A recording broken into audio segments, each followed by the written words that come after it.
על השם כי גמל עליי. השיר על השם, השיר על השם, השיר על השם כי גמל עליי. Good morning, everybody. My name is Adina, and want to say hello as a beginning.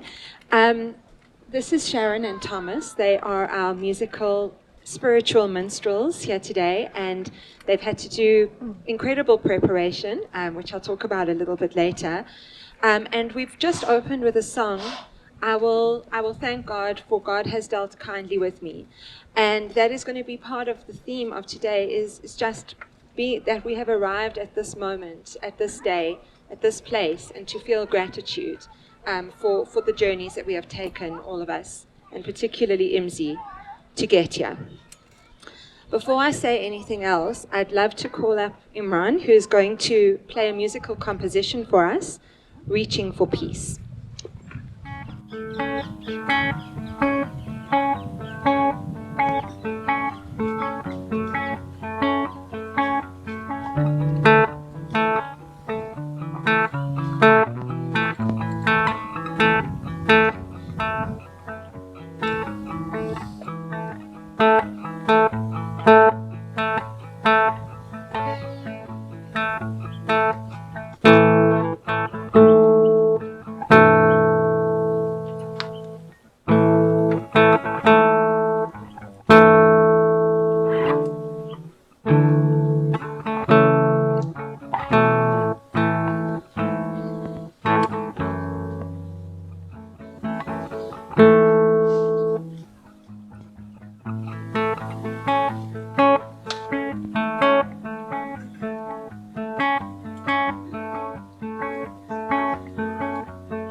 Wanted to just say welcome to all of you for being here today with us, and especially to the people that have traveled to be here from America, from Cape Town, from Durban. Thank you. For those of you who know Stephen's grandmother Charlotte, who's sitting here in the front row, you may have heard her story about how when she and Stephen's grandfather Guido were married soon after World War II, they were a Jew marrying someone who was half German and half Afrikaans. Charlotte will tell you about how controversial that was at the time, and you can imagine, and how she had to travel all the way to the UK to be married. Charlotte and I often have a giggle about what all the people who questioned their marriage at the time would say if they could see now what a big, beautiful, happy family they've raised, and how it's even more diverse and multicultural than even they could have imagined. And my own mother and father will tell you a similar story about how they too could never have imagined what a diverse and happy family they would raise. So today is a reflection and a culmination of all these stories. In celebrating Imran's bar mitzvah, as we did with Kabir a few years ago, we give thanks for this beautiful family that we have, and we remember that in a world that emphasizes what divides us rather than what unites us, love, respect, and tolerance always triumphs. And today you'll see some of these values and beliefs reflected in the blessings that you'll hear from Imran's grandparents later in the ceremony. For a long time, we couldn't even have contemplated having a bar mitzvah like this, or any bar mitzvah for that matter, for either Kabir or Imran, until we met Adina Roth. We've just met, and you'll hear from her shortly. And it's because of Adina that we've been able to celebrate our boys coming of age in this wonderful, ancient, very moving Jewish tradition. So Adina, thank you so much. Thank you for coming all the way back from Australia to be with us today and with Giddy yesterday at his bar mitzvah. I'm going to hand over to you.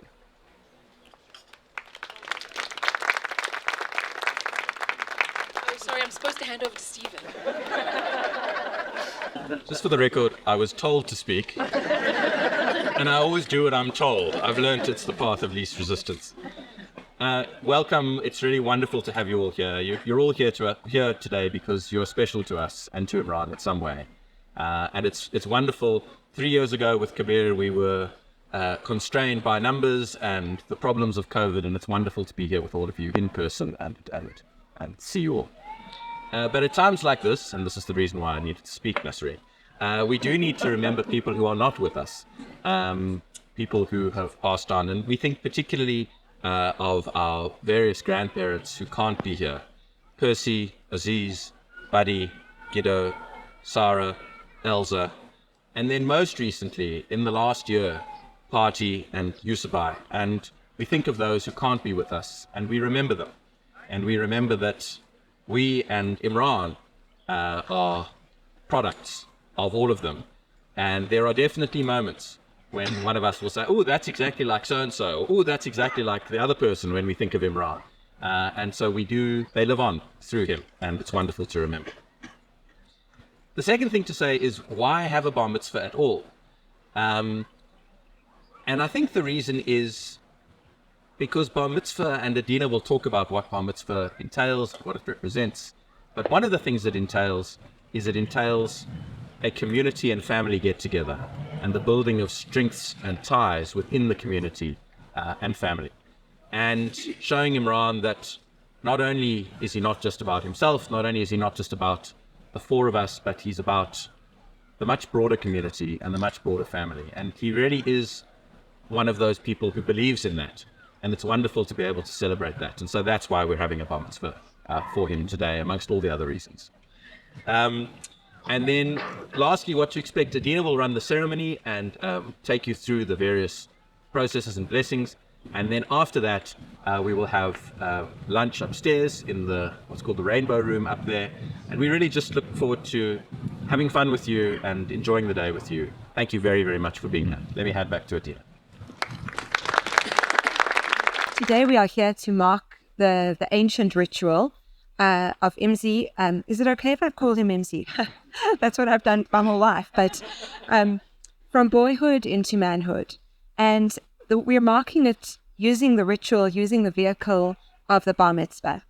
This is a very full circle weekend for me, because yesterday we closed the loop with the last Sweden to come of age. And today it's the youngest Badlander. And it feels very special to have walked this journey with your family for this time, and to be able to close this journey as well. Imzi, from the very beginning, you came with an open heart and an open mind to your lessons. You brought your sense of humor, diligence and care, wonderful respect, immense kindness and consideration, and also pleasure and joy. When we did your 13 blessings, which you will hear later, I was so touched by the thoughtful and beautiful things that you had to say about the people in your life. And I just thought, wow, you have such deep connections with the people around you, and you see them. It was just amazing for me. As we've already heard, and as we know, you come from more than one tradition and more than one influence. But when you were learning about Judaism with me, you were so present to it. And I imagine that you give that same presence when you are learning about other beautiful parts of your heritage. Maybe this is how your friends feel with you as well, that when you are with them, they each feel special and like they're your bestie. In terms of bar mitzvahs, we have this ancient Jewish tradition. from very long ago that at the age of 13, there was a recognition that big changes were coming. And for anyone who has raised teenagers, this will resonate. And so there was this idea that we need to do something to mark this moment. And I was with a friend last night, actually, who was telling me that he would have been so grateful if anyone would have sat him down at 13 and said to him, the next 6 to 8 years might have a little bit of turmoil in them. Lots is going to change, but it's going to be okay. And that's in some ways what a bar mitzvah does. Yesterday, I spoke about how in very ancient times in the Bible, we don't have early records of a bar mitzvah. But there are anthropologists who look in the book of Genesis and say that there were 2 moments there that might have been ancient forms of bar mitzvah. The one is Isaac, which I referred to yesterday, where he was almost sacrificed on the mountain and then revived or lived and came back transformed. And the second example that's used is the story of Ishmael when he goes out to the desert with Hagar and also experiences an almost death, a near-death experience. And then the angel appears and shows them water and he is revived. And anthropologists wonder whether both these moments could have been an ancient form of rite of passage, facing a kind of danger, surviving it, and then re-emerging into the world with an integrated form of change. We first find the actual mention of the word bar mitzvah in the Jewish oral tradition, which is the 6 books of the Mishnah. And in one of those books, it talks about the different phases and stages of life. And the rabbi there, Yehuda ben Tema, in about the year 100 CE, says, at 13, a boy becomes bar mitzvah. That is the word that's used. And it literally means the son of the command. Perhaps to put it into a different way, it means the person, the boy, and the girl at the age of 12, but we're not talking about girls today, is entering into the covenant, entering into a relationship with Judaism. But you might also understand this a little bit more universally to say at the age of 13, something is shifting and a child is taking on new levels and new layers of responsibility and essentially a covenant with humanity, with the world, with themselves, with their family and their community in a different way. Luckily, though, the ritual has evolved from that near-death experience in the desert. And from the Middle Ages, the bar mitzvah was marked by a young boy standing up in front of the community, reading a section from the Bible, and demonstrating his learning by teaching something to the community. And although this is not doesn't necessarily endanger the child's life, it does have moments of fear and trembling in the build-up to the actual moment. And the learning of Hebrew, which Imzi took on, the learning of an ancient chant that was canonized in the 8th century, but probably even existed from before that. The learning of very difficult Hebrew words, and then preparing to sing them at the age of 13 in front of his community is no easy feat. We need these containers to help all of us be ushered into the big wide world. There is so much that is changing, and yet there is a timelessness to these kinds of rituals that give me hope. So, Imzi, I was looking through your portion to think of a message for you, and I was actually delighted to see one of my personal favorite characters in the Bible pop up. Before your story begins, the story that you will be teaching us today, there is a list of genealogy of the different tribes that were wandering through the desert in the Bible, because we're situated in the book of Numbers at the moment, and that's the Torah portion that we're reading at the moment in synagogue on a Saturday. And we're wandering through the desert, and at a certain point, there's the list of these were the 12 tribes of Israel, and these were their children.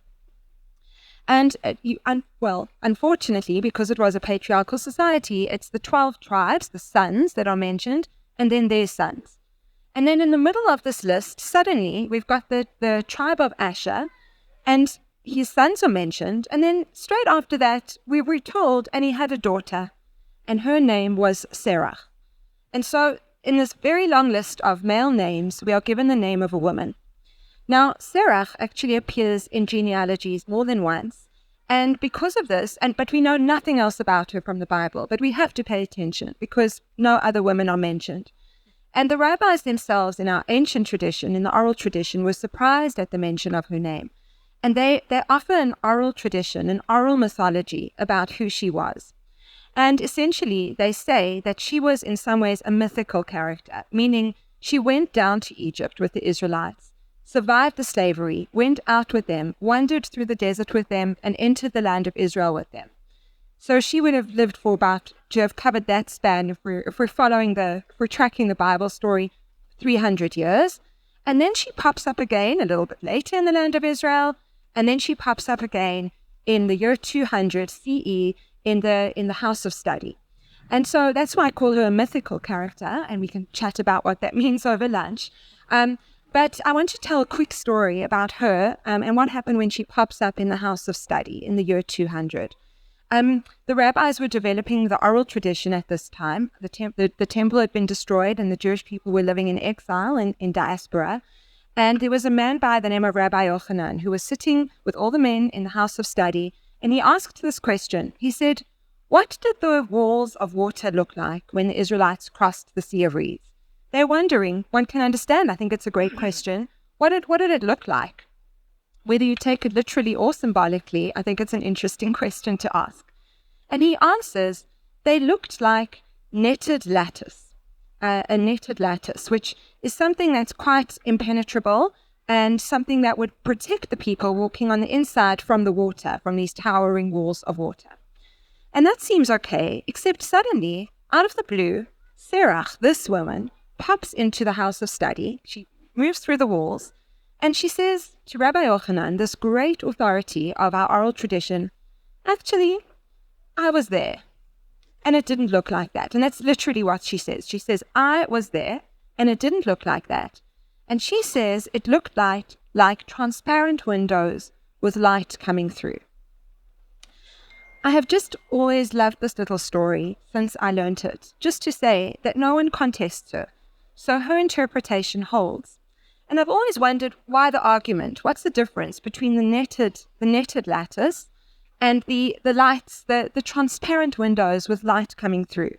Now, if we were in a lesson, we'd have a long chat about this, but MZ, I'm just talking now. What I was thinking is, as the Israelites are marching to freedom, what was life going to be like for them? Well, it could have felt scary as they were moving into the big wide world. And maybe for Rabbi Yochanan, maybe his reality is that the outside world is a little bit scary and that we need a protection from it. We need to have the netted lattice.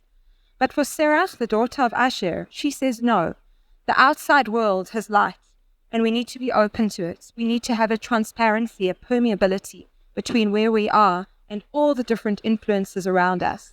And that's our relationship. That needs to be our relationship to the world.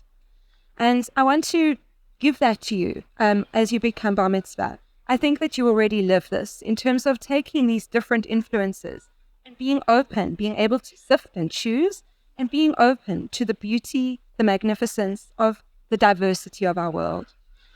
And one more message from Sarah, which is that she was so confident to trust in herself. She didn't have the great authority of Rabbi Yochanan. She wasn't a rabbi, but she had her personal bodily experience and memory, her intuition and her wisdom and her knowing. And she could say to him, I was there, I know. And that's my blessing to you, is that you will trust your inner knowing as you move through life. There's going to be so much from the outside, but at the end of the day, may you be able to be like Sarah and say, I'm here, and this is what I'm trusting right now.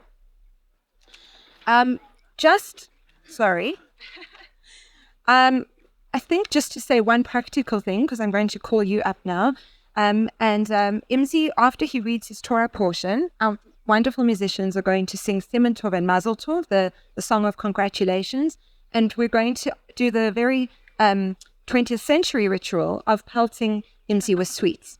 And so we've got wonderful family members who will pass the sweets around. I've just asked that once you get the sweets, try not to crackle them because they make a noise while MC will be reading. Just keep them in your laps. In fact, maybe now would be a great time actually to pass them out and then just put them, on your lap or on the floor and save them for the signal to throw. And now it gives me great pleasure to call up the young man of the moment, MC.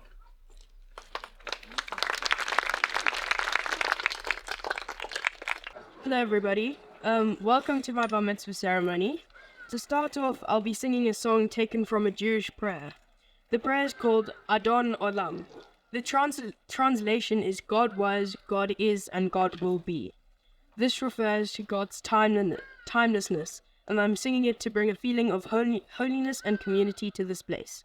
Please be with me as I sing this. Hu haya hoveveihe, hu haya hoveveihe, hu haya hoveveihe, hu haya hoveveihe.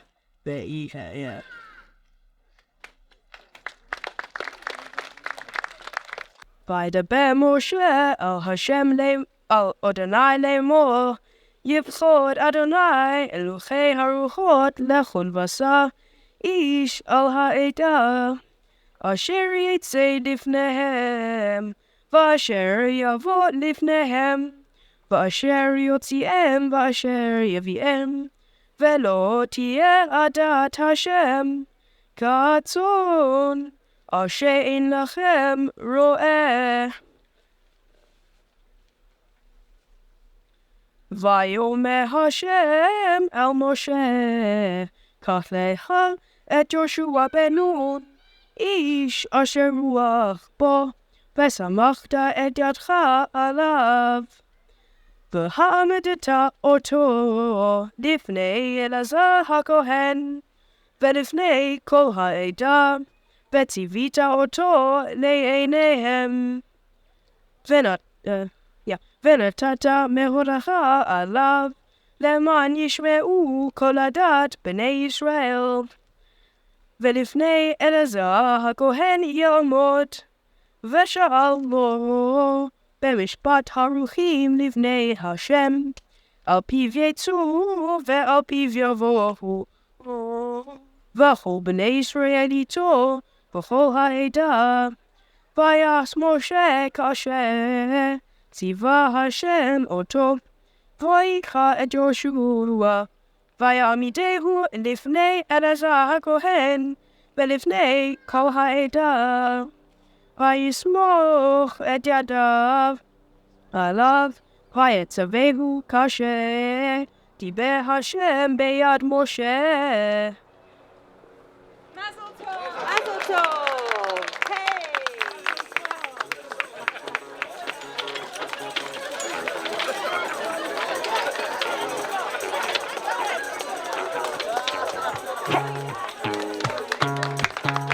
Simen tov, mazel tov, mazel tov, simen tov, mazel tov, mazel tov, simen tov, mazel tov, mazel tov, simen tov. Yelanu, ולכל ישראל. Yelanu,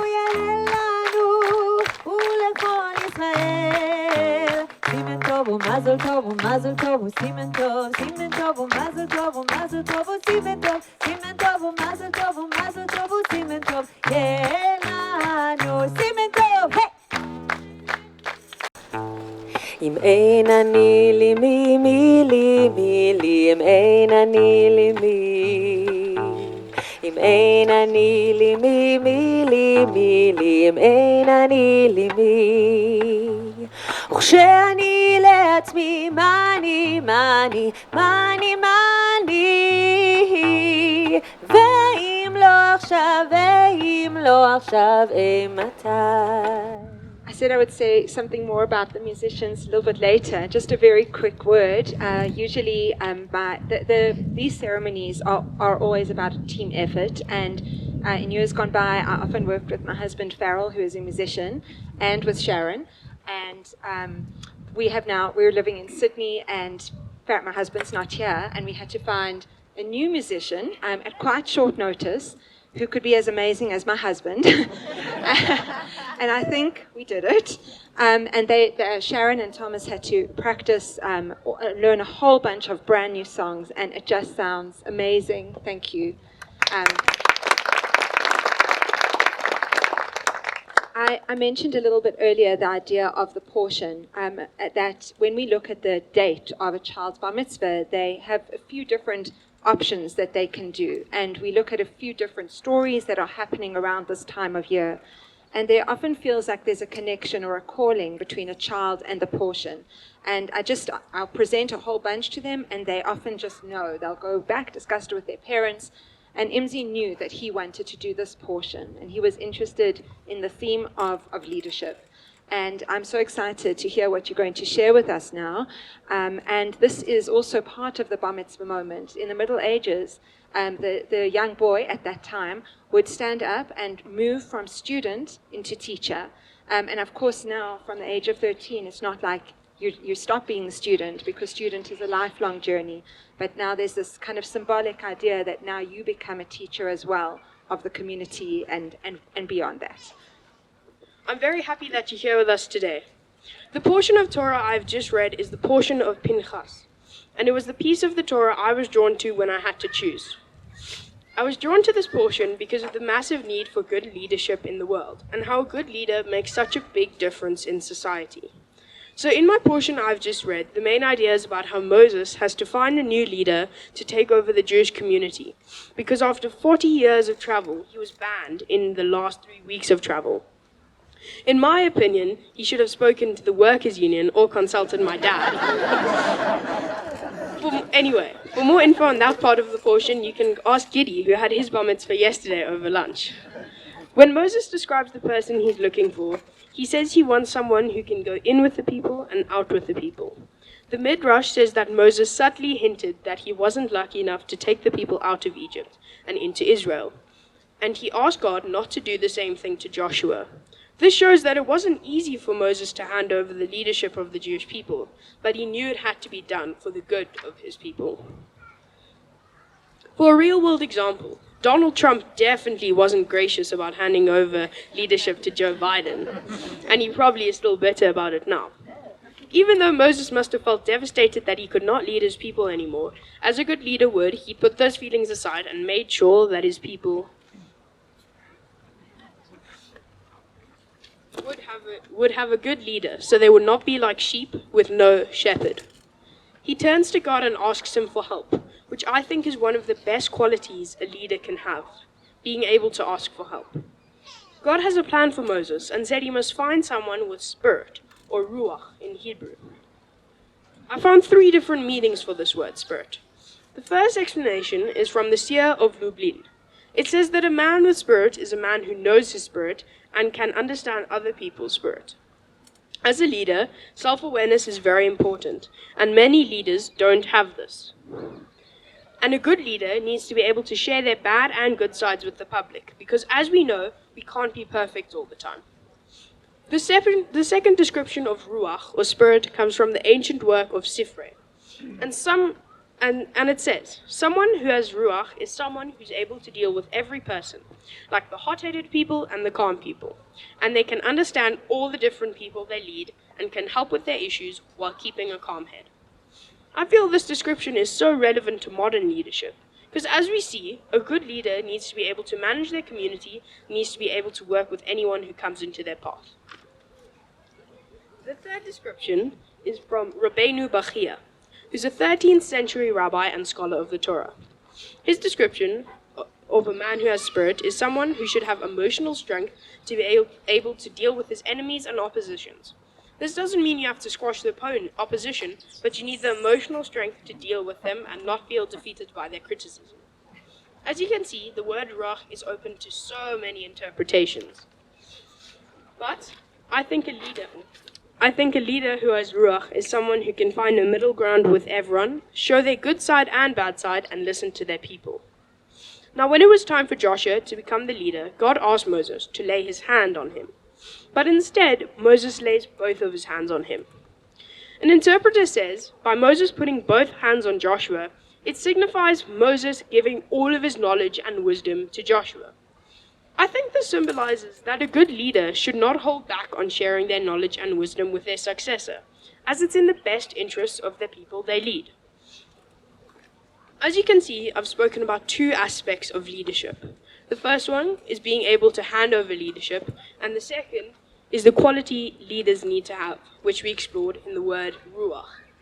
When it comes to the comparison of Moses and Joshua, many interpret Joshua as the sun and Moses as the moon. Because until this point, Joshua was almost like his shadow and stuck very close to and learned everything from him, almost like father and son. But at this point, when Moses hands over to Joshua, he needs to create and find his own light. When I went through the portion options, I was very drawn to this one because I've been privileged enough to be a leader in many things I do. And one of the questions I ask myself is, what makes a good leader? Some of the things that resonated with me in this portion are all the different meanings of Ruach, being self-aware, being able to deal with all kinds of personalities. These qualities are what separates a boss from a true leader. So many people in my life who are here today model this. And on this day of me becoming bar mitzvah, I take in so much light from my family, friends, and I hope to become my own person with my own thoughts and views and my own style of leadership. And I will always strive for Ruach in everything I do. To close, I want to share a quote with you by Nelson Mandela. A leader is like a shepherd. He stays behind the flock, letting the most nimble go out ahead, whereupon the others follow, not realizing that all along they are being directed from behind. Thank you.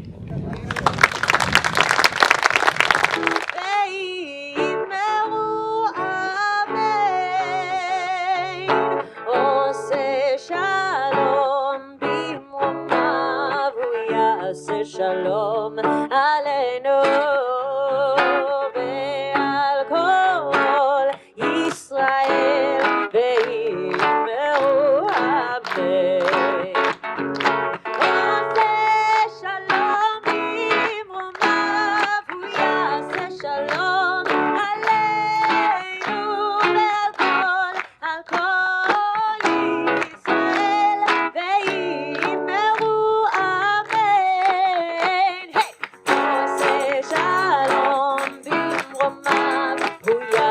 Shalom aleinu ve'al kol Yisrael ve'yimeru amen. Oseh shalom bimromav hu yaseh shalom aleinu al kol Yisrael ve'yimeru amen.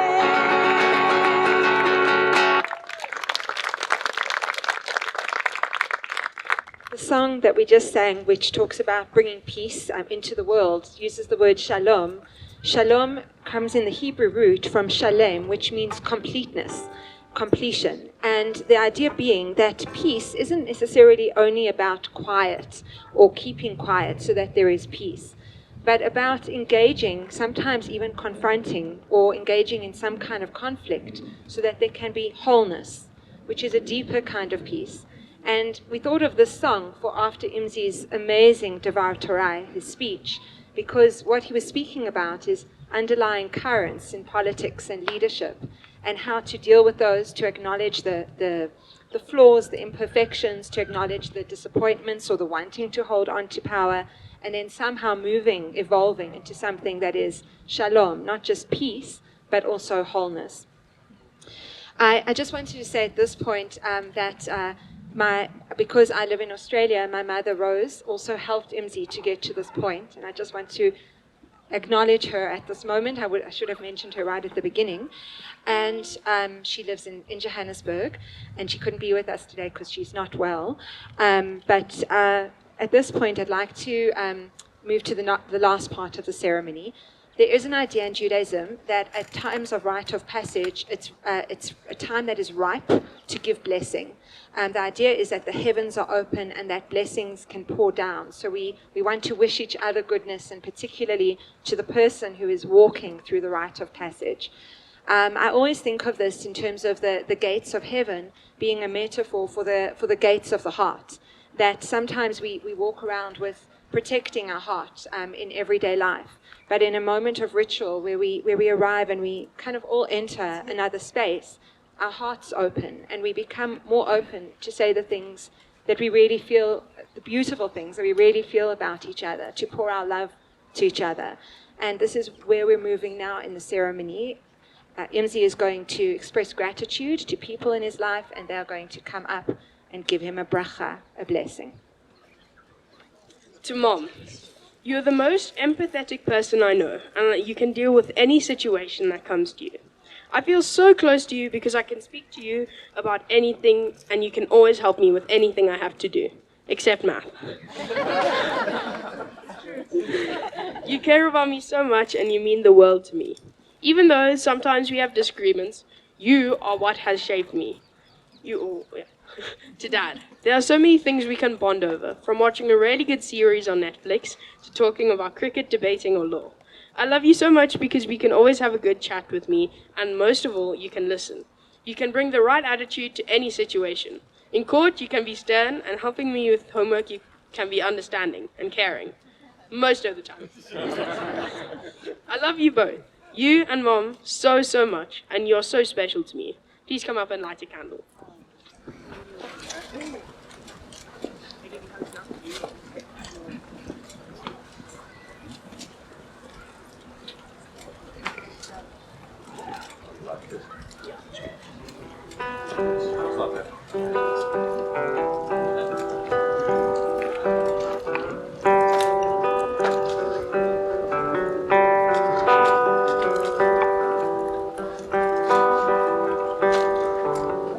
Thank you, MC.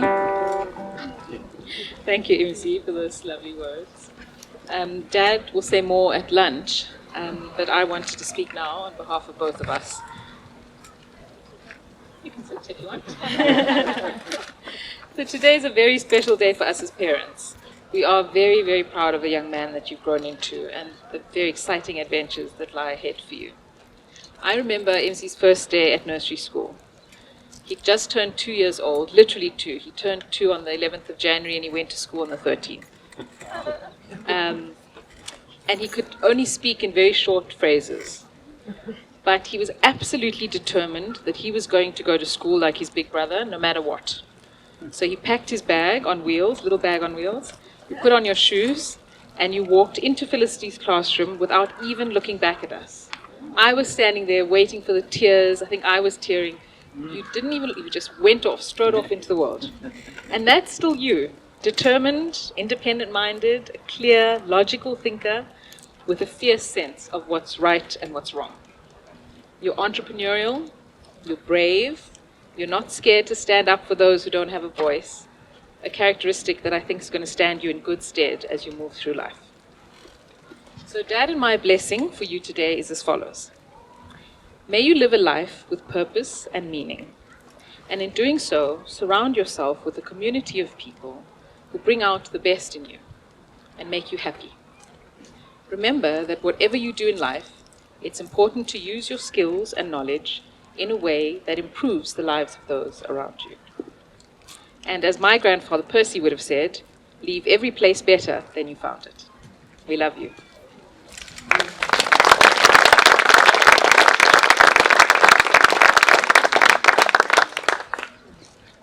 To Cubs. When I was born, I'm sure you didn't think of me very fondly. But I think you've definitely grown to love me, and I've definitely grown to love you.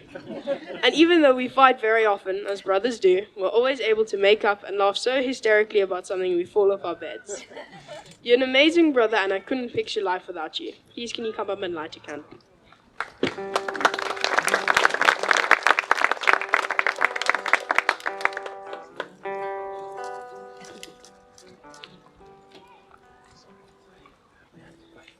Imzi, you are the kindest, most amazing brother I could ever ask for. You are empathetic and you're hardworking, and I always take away amazing life lessons from you.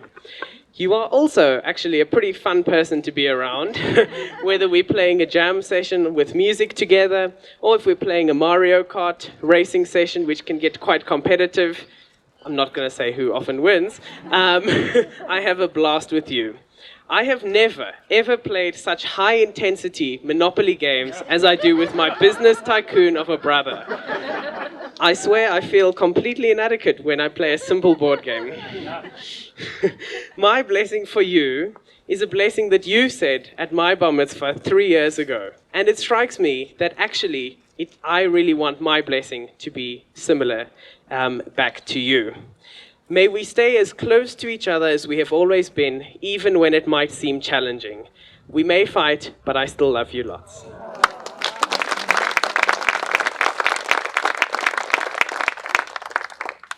To Granny, my favorite thing about you is how we can connect so easily and how you're so thoughtful. I love having sleepovers, spending quality time with you at your new house, and playing together as a trio. I love you so much. Please, could you come up and light a candle?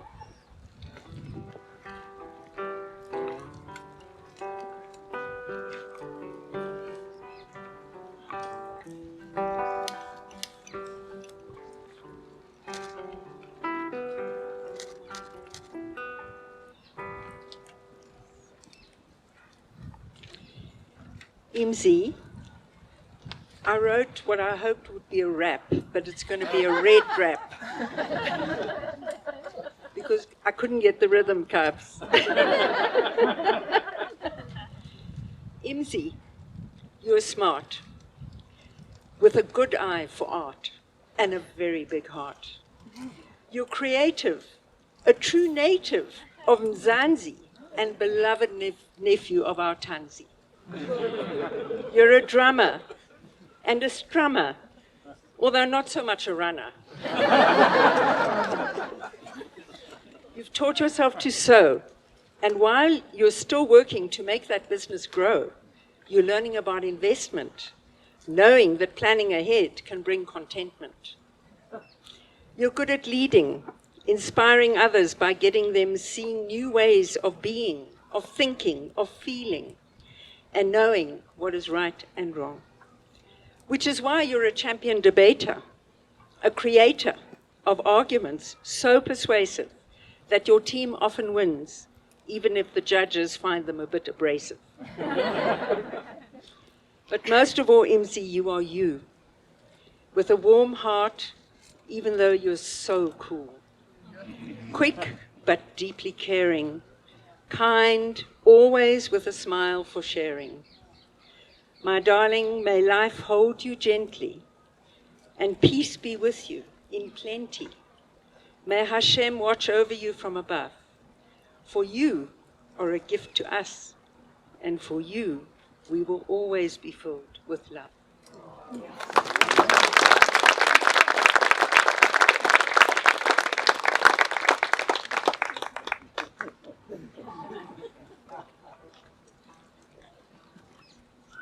To Omar. To Omar.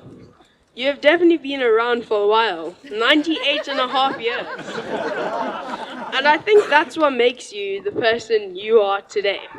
You have such wisdom which you teach Kabir and me.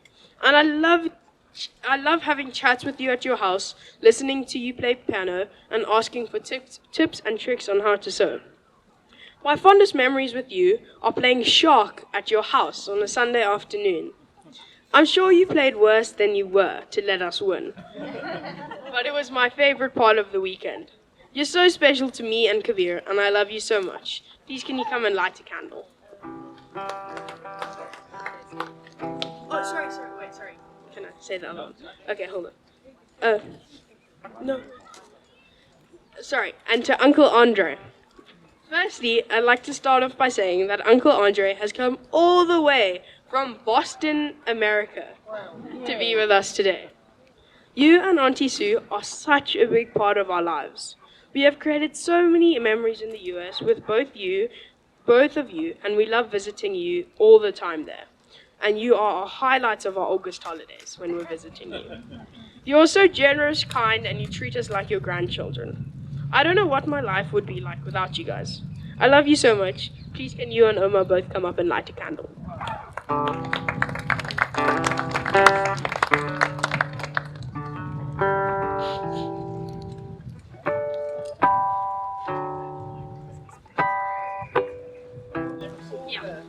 You are my second great grandson, and I am delighted to be able to be here at your Mitzvah. It's such a special day in your life as it is in mine. I wish you good health and success in whatever you undertake. And I love you very, very, very much.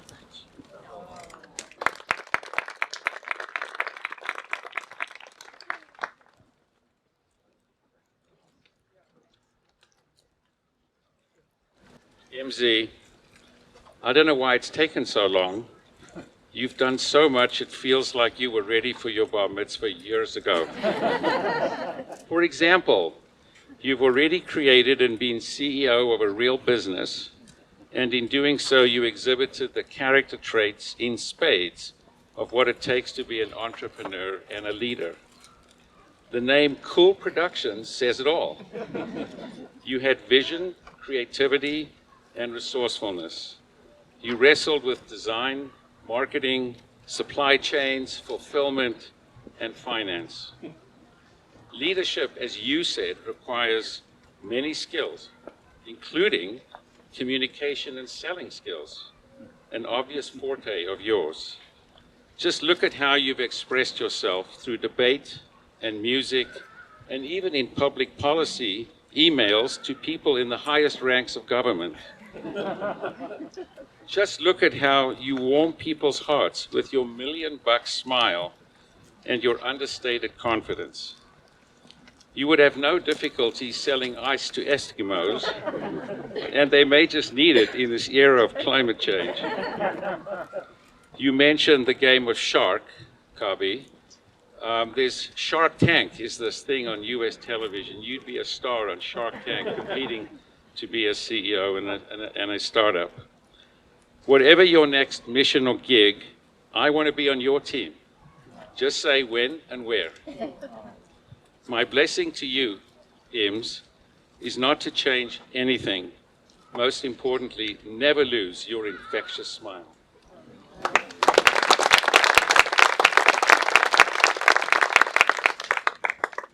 To Mamu and Toto. To Mamu, I love how interested and invested you are in our lives, and how you showed me the ins and outs of life, family, and business.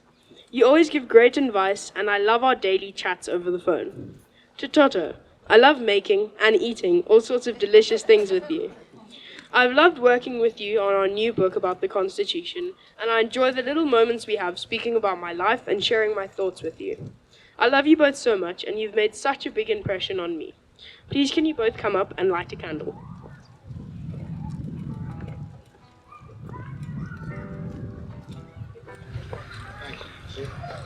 So you'll forgive me if I say to you that you've already been blessed.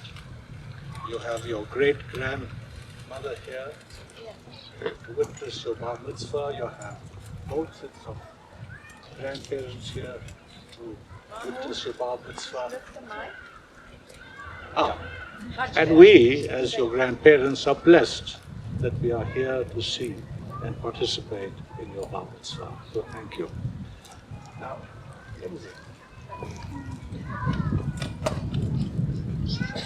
you have grown to be a caring, gentle, compassionate, and a determined young man with a great sense of social justice that we've heard, and very commendable leadership qualities. And this makes me very proud, as it does all of your grandparents here, and leads me to believe that you will do all of us proud and bring honor to both the Rajabs and the Budlenders. Now, my blessing is for you on this day of your bar mitzvah is that you continue growing and evolving in the path of life that you will choose for yourself. And in so doing, I wish for you to live a life of kindness and of compassion, and to find peace, joy, and fulfillment, and to become a shining example to others. I wish for you to live in harmony with your Creator, in harmony with humanity, and in harmony with nature. And I bless you with the opening chapter of the Quran, the Surah Fatiha, which I am told resonates with you, and which reads as follows. Bismillahir Rahmanir Rahim. Alhamdulillahi Rabbil Alameen. Ar-Rahmanir Rahim. Maliki Yawmiddin. Iyyaka na'budu wa iyyaka nasta'in. اهدنا الصراط المستقيم صراط الذين أنعمت عليهم غير المغضوب عليهم ولا الضالين. Amen. Which translates as follows. In the name of God, the most gracious and the most merciful, all praise is due to God alone, the sustainer of all the worlds, the beneficent, the merciful, Lord of the day of judgment. Thee alone do we worship, and unto Thee alone do we beseech for help.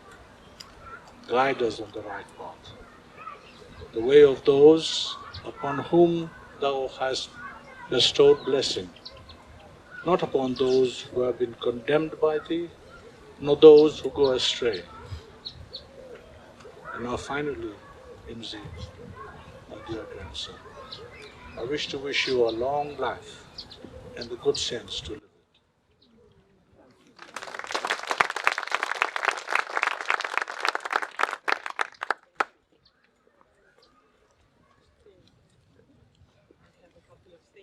Say to you, my dearest darling Imzi, as your grandmother, I offer my blessings to you on this day, your bar mitzvah.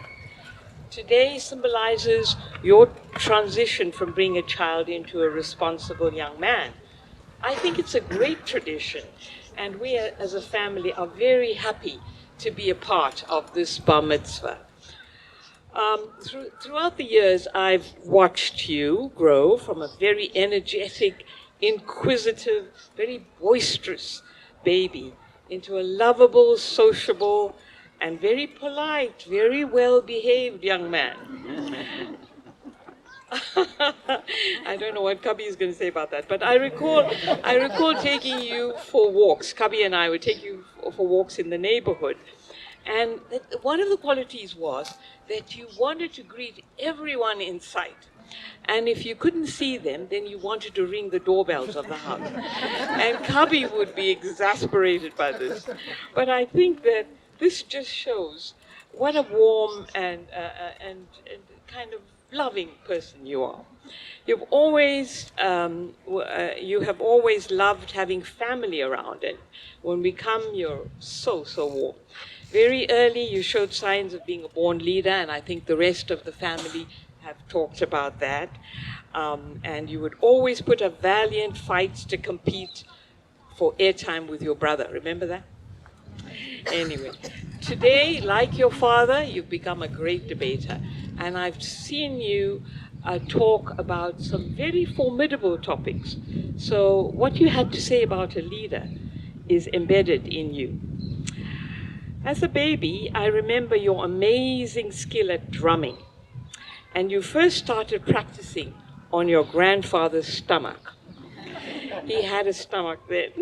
Anyway, you have come a long way since then, and it is a pleasure to see what an incredible drummer you have now become. You are so fortunate to be born with the richness of several cultures, languages, religions, and the lifestyle that each one of these encompasses. So be unafraid to declare this rich inheritance, and unafraid to show who you truly are. My blessings for you today, Imzi, may be a little unorthodox in the sense that they come from the ancient Hindu civilization of rich mythology. I send you the gift of Saraswati, the goddess of learning, Lakshmi, the goddess of wealth, Parvati, the goddess who dared to be a feminist in her own right, because I think every good man should be a feminist. May Ganesha, with his strength, remove all the obstacles from your path, and may Brahma bring all your fates together as that enduring river that unites and reaches us through our richness in diversity. These are not many gods. They are just manifestations of the oneness of God. And now I would like to bless you in the Vedic tradition. And Sophia is going to help me. And I'm going to say thank you, Sophia. going to say Om Sati, and Sati is about emotional and physical strength. Om Sati Namaha, Om Saraswati Namaha, which is intelligence, emotional intelligence as well. Saraswati. Om Lakshmi Namaha, spiritual and material wealth. And Om Shanti Namaha, which is peace within you and without you. Okay.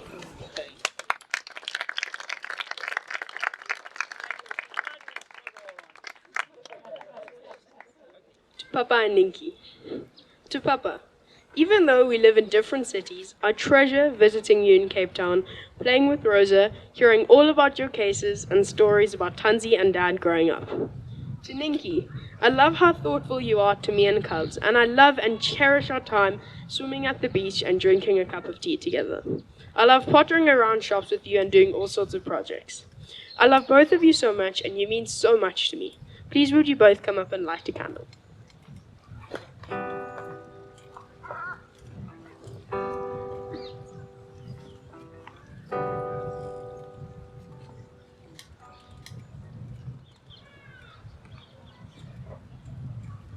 Very tech savvy, I mean, honestly. I just wanted to show off, you know. That's my blessing for you.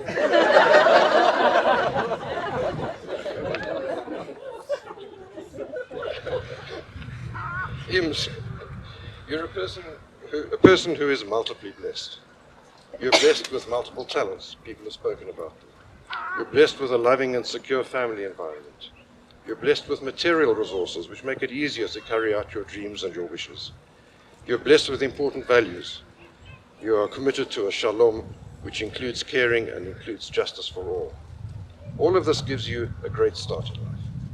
I want to mention two further great gifts which I think you have. The first is I have watched with admiration and with respect how in a family which is noisy and assertive and filled with people who know who they are and who they want to be and are not shy of flexing their elbows and taking a bit of space, you have developed and insisted on and asserted the ability to make your own choices and to chart your own path. Your parents have given you the space to do that, and I've watched genuinely with admiration how you've made full use of it. You're your own person, and that's what you should be. Second, and perhaps most important, you have passion for the things that grab your interest. You throw yourself into them with energy, with commitment, and with passion. In other words, with ruach.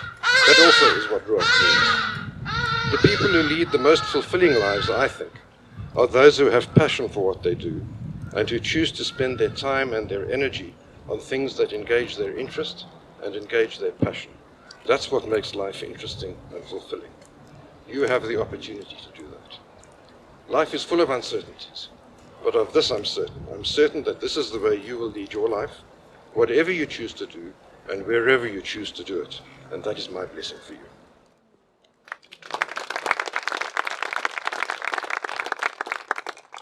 Imzi, thank you for being my grandson.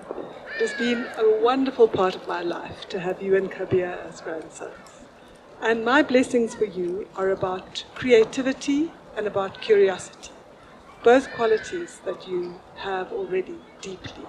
And I want to say I've watched you, and I've watched how creative you are in all the things you've made, that you've insisted on completing yourself, whether it's pottery, whether it's beading, whether it's Lego, whether it's sculptures, whether it's sewing. You have not only been creative and inventive, but you have been absolutely focused and consistent and insisting on finishing those things.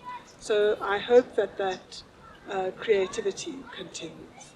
And then my most important blessing for you is about curiosity, because you're curious about life and you're open-hearted about life. And I hope that curiosity takes you through life, always beckoning you, always leading you, always leading you forward into new things and new wonders in your life.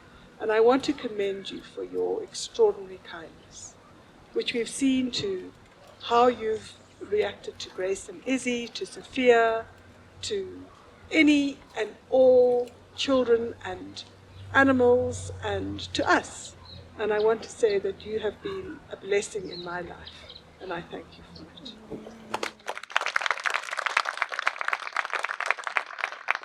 To Kaleem and Sophia. To Kaleem, my fondest memories with you are spending time at your farm or at the NNAC office showing your inner CEO or game ranger. You always step in whenever Cubs and I need something, and you're always there for us. To Sophia, when you were first born, I wasn't quite sure about you, because you became the youngest of the family. But I can safely say that you are my favorite Sophia in the family. I love spending time with you, playing with your favorite cats, and I love when you can teach me things that I didn't know before. I think you're amazing, and I know that you're the most mature 7-year-old I know. Please can you both come up and light a candle?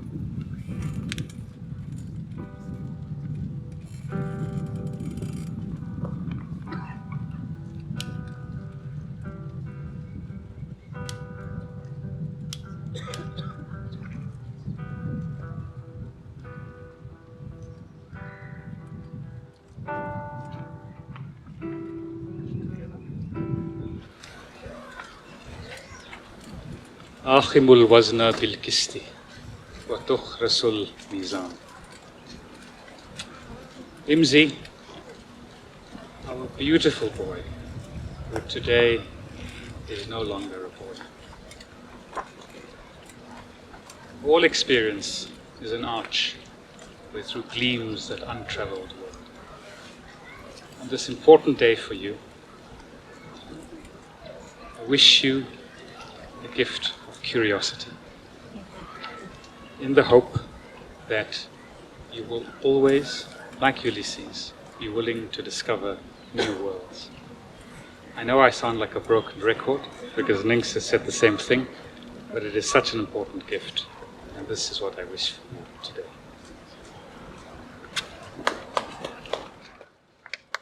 Ims, I love it when I come and have a sleepover at your house, and I love it when you play your guitar. My wish for you is that you never stop following your dreams. I love you, Ims, but I love you more.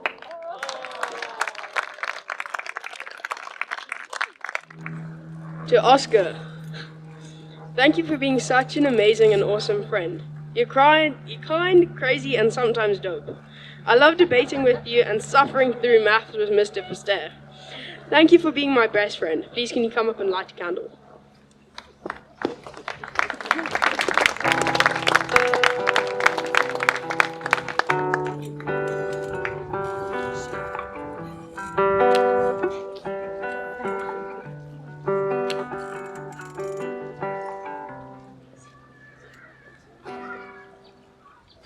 Thank you, Imran.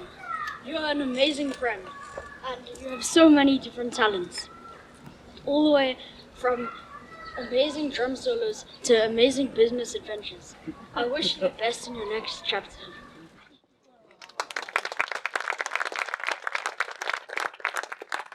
To Appa and Mathab. To Appa, the amount of time you spend with me, Kabir, and Sophia is amazing. You're always interested in how our day was and our social lives. One of the things that struck me when writing this is that you know every single one of my friends by name. To Mathab, I love asking you questions. I love asking you questions about pediatrics, your doctor life, and everything you do. You're always ready to have fun with us, give us hugs when we need it, and create memories with us. Both of you are like big sisters to me, and I love you so much. Please can you come up and light a candle?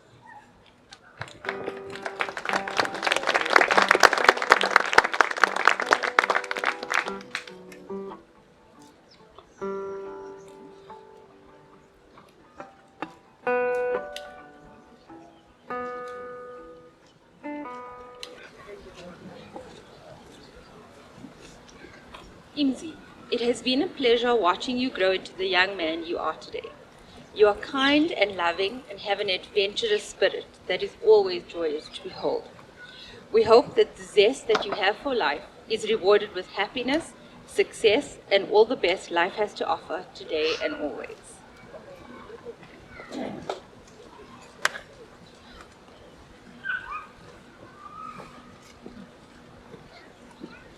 Dearest Imran, Today brings so many memories from the day you were born.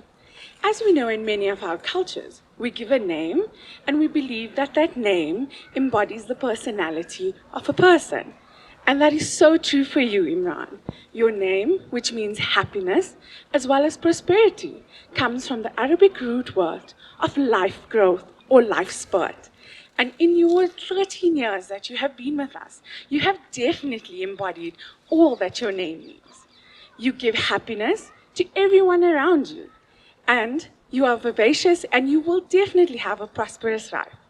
My prayer and Appa's prayer and blessings for you today is that you continue to give the happiness and the love that you give to everyone around you, and that you are prosperous and that you meet every one of your life's goals without any hindrance.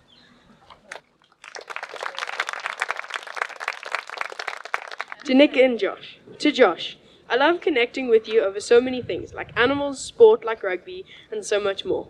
You're so empathetic and so awesome, and I love spending time with you. To Nick, from trying to teach me to skateboard by me failing miserably, from braving the cold and snorkeling up Boulders Beach, you're awesome, kind, and cool. Both of you are my biggest role models, and I hope to be like you guys one day. I love you so much. Please would you come up and light a candle together?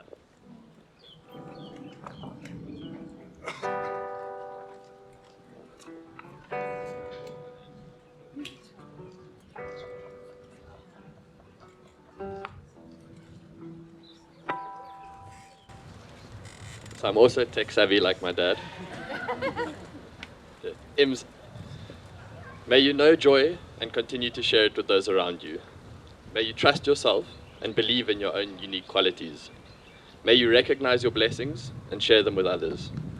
May you pursue justice and fairness. May you respect both others and yourself. May you give and receive abundant kindness and compassion. And may you feel a consistent sense of curiosity and openness.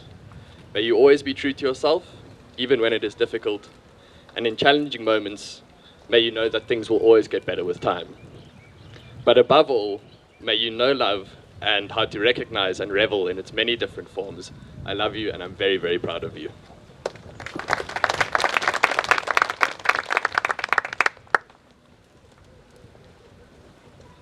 This is some of what I want to say is clearly on a recurring theme, which I think speaks to how we all know Imran and some of your defining characteristics. So Imran, I hope you have a life where you remain filled with wonder about the world, bravely exploring it, going forth, learning, trying new things. None of us have any doubt that you will excel at whatever you do. My hope is that you remain filled with fascination and earnest joy of discovery, defining for yourself who you are. But most importantly, I wish you a life where you continue to be surrounded by people you love and people who love you.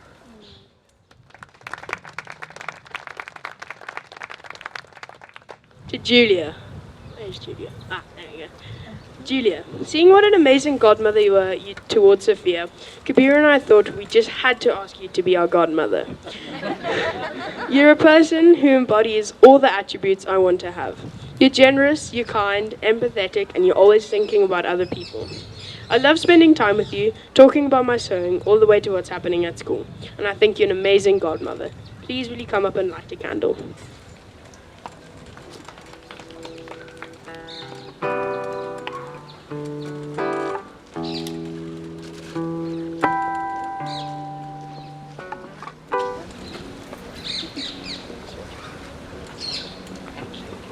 Can you hear me? My beloved Imran, it is an honor to come today as your godparent, as you become a man. You are a reflection of your remarkable parents and grandparents and family. And I have an Irish blessing for you. May the road rise to meet you. May the wind always be at your back. May the sun shine warm upon your face. The rain soft upon your fields. And until we meet again, may God hold you in the palm of his hand.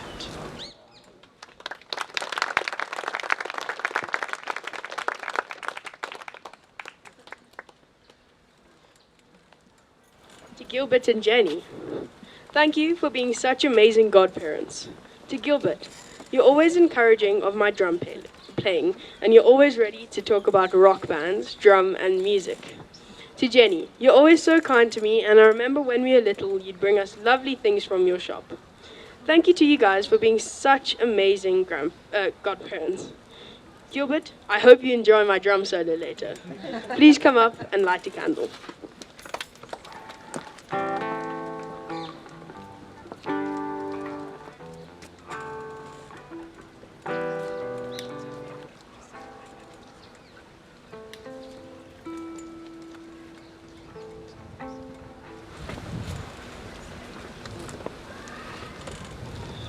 Imzi, it's an extraordinary honor and privilege to be your godfather and to be here today to share in this wonderful occasion. Everybody who's come up has spoken eloquently about your array of skills and talents. That is an array which would be the envy of people twice, 3 times your age. In fact, there are many people who will never have that skill set and talent. For me, of course, the most important one is that you're a rock star. And I can live vicariously through your drumming and your guitar playing. My wish and my blessing for you is that you may use your many skills and talents, intellectual, musical, leadership and others, to bring great pride and joy to your family, to your friends, and to all those whom you encounter.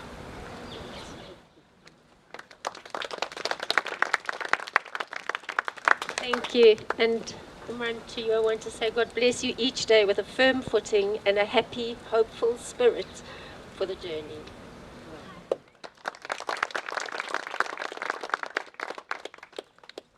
And last but not least, the best for all, Josephine and Festina.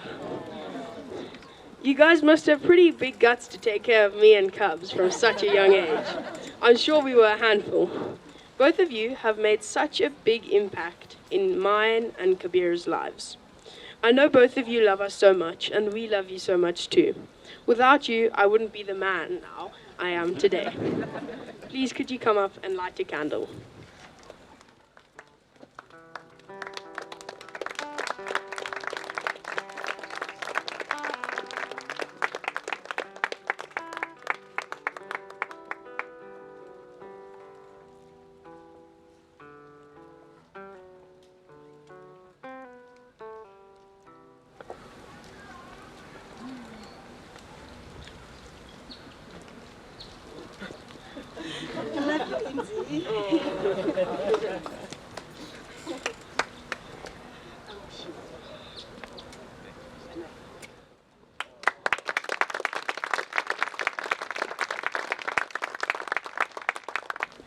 Okay, lastly for the thank yous. To Adina, thank you for teaching me all the way from Australia. You're kind and caring, and without you, this bar mitzvah wouldn't be happening. I loved our lessons learning about Judaism. Thank you.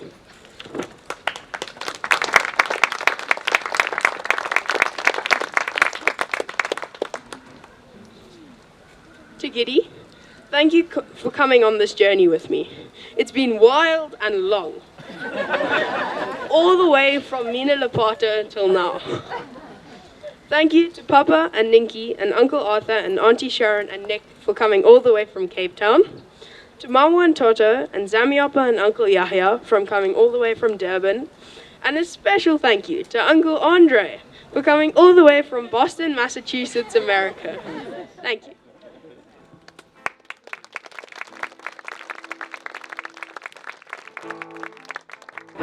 מודה אני כל בוקר שהחזרת את נשמתי, מודה אני עליכם שהנחת על שולחני, שלא יהיה לי קר, אתה שומר עליי.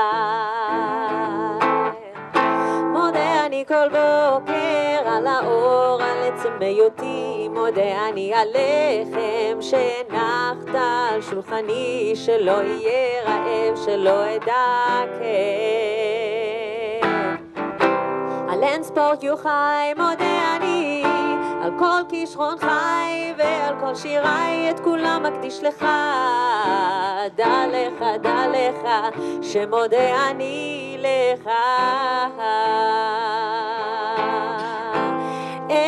אצג לך אדיר שמך, אליך אקריה לך, חיה אליך ליבי ותודתי, אליך אקריה, אליך אקריה, אליך אקריה.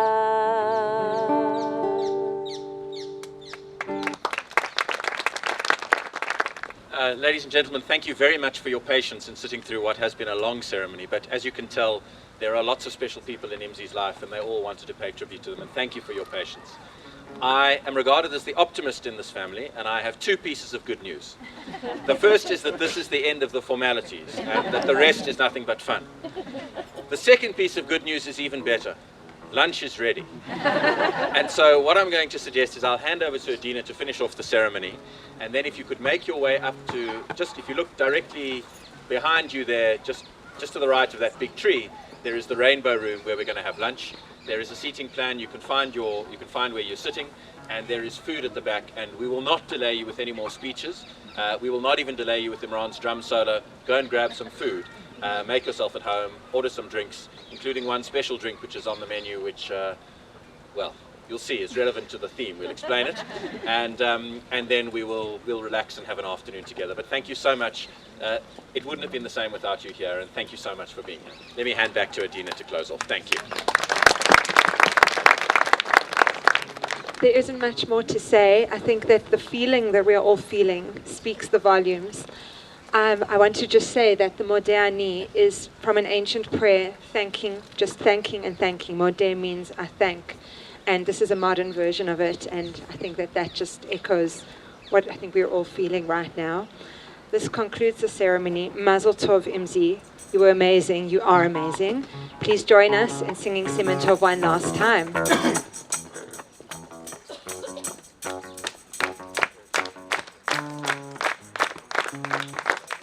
Siman Tov, Mazel Tov, Mazel Tov, Siman Tov, Mazel Tov, Mazel Tov, Siman Tov, Siman Tov, Mazel Tov, Mazel Tov, Siman Tov, Yehelanu, Yehelanu, Yehelanu, Ulekol Yisrael, Yehelanu, Yehelanu, Ulekol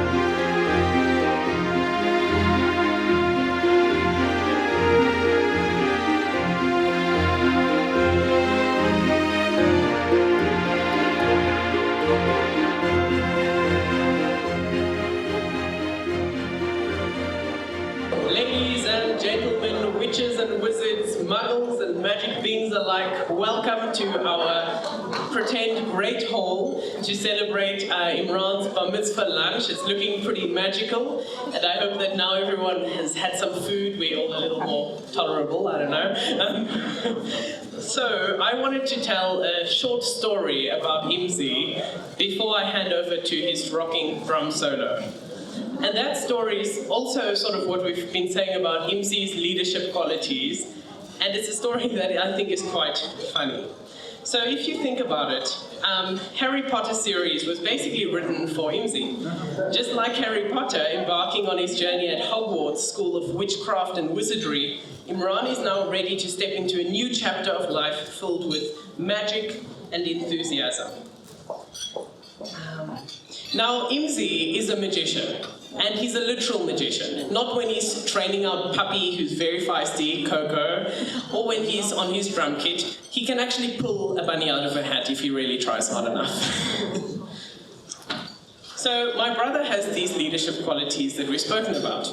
But my favorite story of this is that I was convinced when Imzi came to me and said, the Reach School is going to debate in the Athenaeum competition, I was flabbergasted. This is a competition in debating that only high schoolers get to do, and I had lost the final of that competition the year before. So I thought there's no way my younger brother could outdo our St. John's team. Little did I know, Imzi and his debating team, some of whom are here, put on their brave hats and they fought valiantly and ended up winning the entire championship.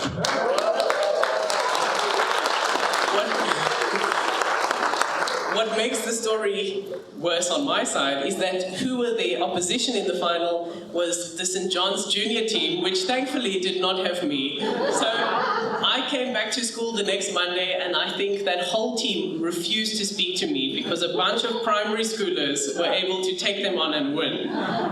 Even when they were being made fun of, this team was amazing and they kept their composure and won the whole thing. And that's one of my favorite stories about Imzi. Luckily, he was not going against me because I'd be a little bit intimidated by that. So, Mazel Tov Imzi on an unforgettable Bar Mitzvah celebration, and to start us off, he's going to hit us on a rocking, magical note with his drum solo.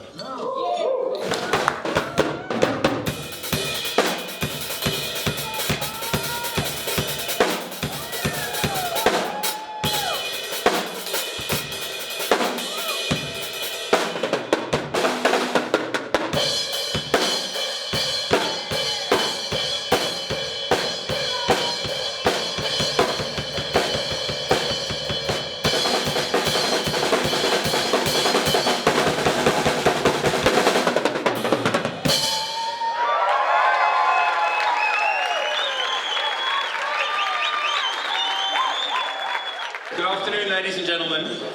I hope you are enjoying the food. If you're enjoying the brisket, you have me to thank. I put the brisket on the menu.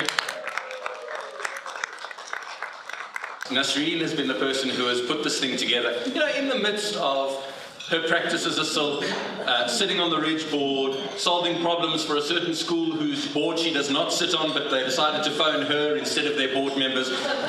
In the midst of all of that, she managed to put this together. And Nas, I am just in awe of you, and thank you, my darling, as always. And I do want to say one word about the theme, because there are some of you to whom this will all be very familiar. You will have read the books, you will have seen the movies, you will know what they all mean. And then there will be others of you, like my father, who picked up one of the envelopes and asked if it was an advertisement for the people we had hired, because he didn't recognize the name Fleur. Now, I'm not going to explain to him who Fleur is, but can I say, for those of you who haven't read Harry Potter and need an education, please go and read Harry Potter. Because Harry Potter has been a big part of Nasreen and my relationship from long before these boys were born. We were attending the release of Harry Potter books at Exclusive Books in Rosebank, when there was still an Exclusive Books at the top of Rosebank, at midnight, long before we were married, long before we had children, and we would have almighty fights about who would get to read the book first when the new book came out, and then we would have fights about certain developments in the book, where one of us would tell the other about a certain character whose name shall not be mentioned, no, not that one, and who had died. And Nasreen spoiled the story for me by telling me that that character had died. You all know who it is? It almost destroyed our relationship, but we worked through it in therapy and we are almost over it 20 years later. So, Kabir was liked Harry Potter, but Imran really got into Harry Potter. And the best thing about having Imran is that it gave us an excuse to go and visit Harry Potter World in London, not once but twice. If I can find an excuse, I'm going to go a third time. And so it's wonderful to have you all here and celebrate in a Harry Potter fashion. And I'll come back to Harry Potter in a moment. But you've heard a lot about Imran today. You've heard about his attributes. You've heard from people who love him. You've heard about his achievements. You've heard what an extraordinary child he is, and you are. But I think, in fairness, and in the interests of hearing both sides, I need to tell you about some of Imran's failures, some of his disappointments, things that really he's had to work to get over, and we're all still working through it. And the first thing is, when these kids were born, I told Nasreen that all I wanted, and this will be familiar to many of you, all I wanted was a child, didn't have to be a boy, all I wanted was a child who would pay for the Proteas cricket team. That's all I wanted, okay? That's all I wanted. And I believed in that, and I thought that, you know, 2 boys, gotta have good odds, one of them going on to play for the Proteas. And I then said to, and Imran, I think we need to be frank with one another. I think your odds are not great, my boy. I'm sorry to break it to you in front of all your friends, but it feels like a long shot. But in your defense, I can tell you a story that when I told Imran's sports coach that Imran, age 7, and Kabir, age 10, I said to him, Cormac, those of you who are at the Ridge will remember Cormac, I said to him, Cormac, I just want you to know I only have one ambition for my children, and that is to play for the Proteas. And he said, Stephen, I guarantee that one of them will. I guarantee it, subject to only one little constraint. Their gene pool. So, Imzi, the bad news is you're not, I mean, anything can happen, I know, but the odds are not good. The good news is that it's my fault at least as much as yours. And can I say that there is a bottle of mandrake juice on your table which removes curses. And maybe if you drink the whole bottle, it'll solve the problem and you'll remove the curse. But like any good parent, and this brings me to Imran's second failure, like any good parent, we move on. We accept that our kids won't always do what they're meant to do, what we want for them. They will move on. And so my next ambition, when I realized that Imran was quite a well-built boy, that he liked hurling himself into the hurly-burly and really getting his hands dirty, I had a new ambition. And my new ambition was that Imran would become the first Indian prop forward in the South African Springbok history. And I had even figured out what his nickname would be, because many of you will remember the legendary Vleis Versace, the legendary Cheese van Tonner, and I'd figured it out. He was going to play for the Springboks and he would be known forevermore as Briani Badlander. And I think it was an ambition that he had, it was an ambition that I had, but we were quite quick to realize that there is a reason there are no Indians in the South African Springbok rugby team. I'm not racial stereotyping here, I'm just calling it as I see it, okay? It's got nothing to do with build, it's got nothing to do with bravery, it's got nothing to do with ability, none of that. There is one reason and one reason only. It's Indian mothers. Because my darling wife, who I do adore, and I adore her desperately, stomped on that dream pretty quickly after one season of contact rugby, and Imran and I had to move on. And so, Imzi, I think it's amazing that you've achieved so much despite these huge traumatic incidents, knowing that you're not going to play for the Springboks, you're not going to play for the Proteas. Let's keep working through it, Pomboy. We'll be okay. But those things pale into insignificance compared to the third and perhaps most crippling and traumatic loss that Imran has had to experience. And this is where I'll end, because it's really becoming a terribly sad speech. So, any Harry Potter fan knows that what is the most important ceremony at the beginning of your year in Hogwarts? The sorting hat. Thank you. You guys are a great audience. Thank you. Thank you. The sorting hat. Now, for those who don't read the books, yeah, this is for you. The sorting hat is the hat that goes onto your head and tells you in which house you can be placed. You can be placed in Gryffindor, you can be placed in Hufflepuff, you can be placed in Ravenclaw, or you can be placed in Slytherin. And of course, 4 of the tables here are named after those houses. And I do want to say, there is a reason that the table with Josephine and Festina is called Gryffindor. Because to put up with these 2 boys and their parents, you had to be brave and daring. And that's the reason your table is called Gryffindor. Thank you, Josephine and Festina, for all you've done to make these 2 boys what they are.